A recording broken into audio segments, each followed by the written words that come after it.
안녕하세요. 오늘 저희가 함께 살펴볼 자료들은요, 이 장애인 태권도 활성화 방안에 대한 건데요.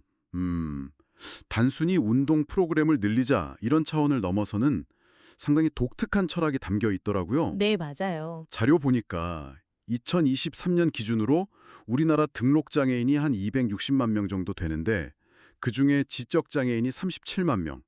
근데 이분들을 위한 전문 태권도장은 되게 부족하다.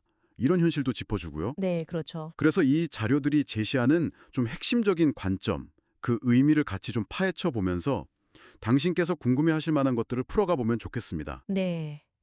이 자료들이 사실 가장 흥미로운 지점은요.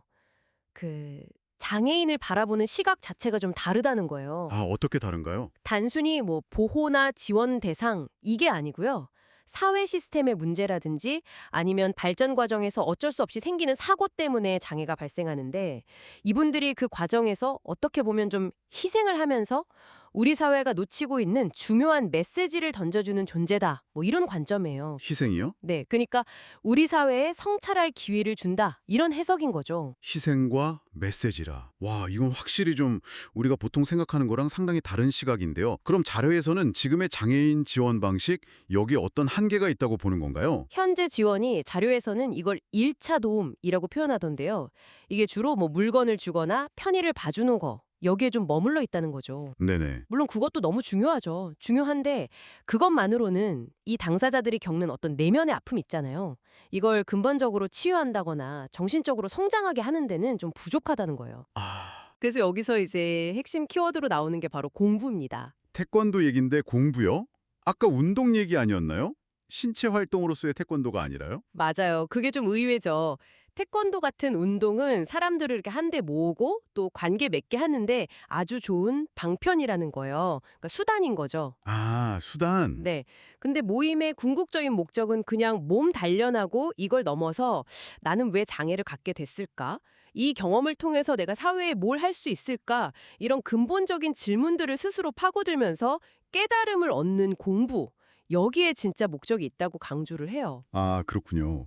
그러니까 태권도장이 그냥 운동만 하는 곳이 아니라 그런 깊은 생각, 뭐 정신교육 이런 걸 하나의 플랫폼이 될 수 있다. 이런 말씀이시네요. 바로 그거죠. 그럼 그런 공부를 잘 하려면 뭐 구체적으로 제안하는 방안 같은 게 있나요? 네, 그래서 이 자료는 뭘 강조하냐면요.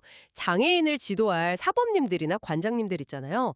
이분들이 먼저 이런 철학을 좀 이해하고 또 어떻게 지도할지 이걸 배워야 한다는 거예요.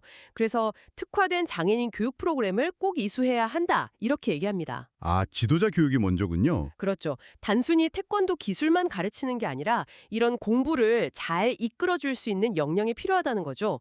더 나아가서는 이 깨달음이라는 걸 동양 철학의 윤회 사상하고 연결시키기도 해요. 윤회 사상이요? 네, 뭐 현생에서 겪는 어려움이나 성찰을 통해서 배운 게 있으면 그게 다음 생에는 더 나은 삶을 사는 밑거름이 될 수 있다. 약간 이런 희망적인 관점도 제시하고요. 와, 장애인 지도자 교육의 필요성을 그런 철학적인 배경이랑 연결하니까 훨씬 더 깊이 있게 들리네요. 그거 말고도 다른 구체적인 활성화 방안 같은 것도 있었나요? 네, 몇 가지 더 있어요. 그 전문 교육을 받은 사범님들이 좀 안정적으로 활동할 수 있게 국가가 봉급이나 관련 경비의 70% 정도는 지원해야 한다. 이렇게 구체적인 수치까지 딱 제시를 해요. 70%요? 상당히 구체적이네요. 네, 이건 뭐냐면 장애인 태권도 교육이 그만큼 사회적으로 가치가 있고 국가가 책임져야 할 부분이다. 이걸 강조하는 거죠. 그리고 또 태권도장하고 관련 학과가 있는 대학, 뭐 체육학과나 복지학과 같은 곳 있잖아요. 네네. 그리고 지자체. 이 셋이 서로 딱 연계해서 이론도 만들고 체계적인 프로그램도 개발하고 지원하는 그런 산학 협력 시스템을 만들어야 한다. 이런 얘기도 하고요. 국가 지원 비율에다가 산학협력 모델까지 정말 구체적인데요. 근데 이렇게 우리나라 안에서 장애인 태권도 활성화 모델을 잘 만드는 게 이게 뭔가 더 큰 의미가 있다 이런 관점도 있던데요. 그 일당백 정신이라고 하던데. 아, 네, 맞아요. 그 일당백 개념이 재밌는데요. 이게 뭐냐면 한국 사회가 겪는 문제들 있잖아요. 예를 들면 뭐 장애 문제, 가난, 질병 이런 것들이 사실은 인류 전체가 안고 있는 문제의 축소판이랑 비슷하다는 거예요. 아, 축소판이다. 네. 그래서 자료에서는 한국의 장애인 수가 전 세계 장애인 수의 한 100분의 1 정도 된다. 이런 비율을 들거든요.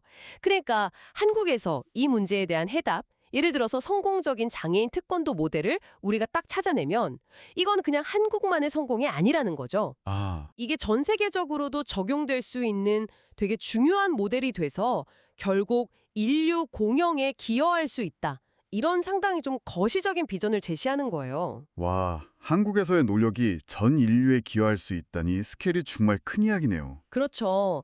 그래서 결국 이 자료들이 말하는 장애인 태권도 활성화의 핵심은 그냥 운동할 기회를 주는 거, 이걸 넘어서는 데 있는 것 같아요. 네, 장애라는 경험 속에 있는 그 희생의 의미를 다시 한번 생각해 보고 또 공부를 통해서 스스로 깨달음을 얻어서 삶의 진짜 보람을 찾도록 돕는 것. 이게 바로 태권도를 통해서 추구해야 할 더 깊은 가치다. 이런 철학을 담고 있는 거죠. 네. 오늘 이야기 나누면서 장애인 태권도 활성화에 대해서 정말 좀 새로운 시각을 얻게 된 것 같습니다. 마지막으로 좀 이런 질문을 던져보고 싶네요. 이 자료들이 제시하는 것처럼요. 우리가 겪는 어떤 고통이나 어려움에 대해 그냥 피상적인 해결만 찾을 게 아니라 그 이유나 의미를 이해하려고 노력하는 것. 이게 어쩌면 진짜 치유나 성장의 시작일 수 있다는 생각. 당신은 어떻게 생각하시나요? 이게 뭐 태권도뿐만 아니라 우리가 삶에서 만나는 다른 문제들에 접근하는 방식에도 뭔가 영감을 줄 수 있지 않을까 이런 생각도 좀 드네요.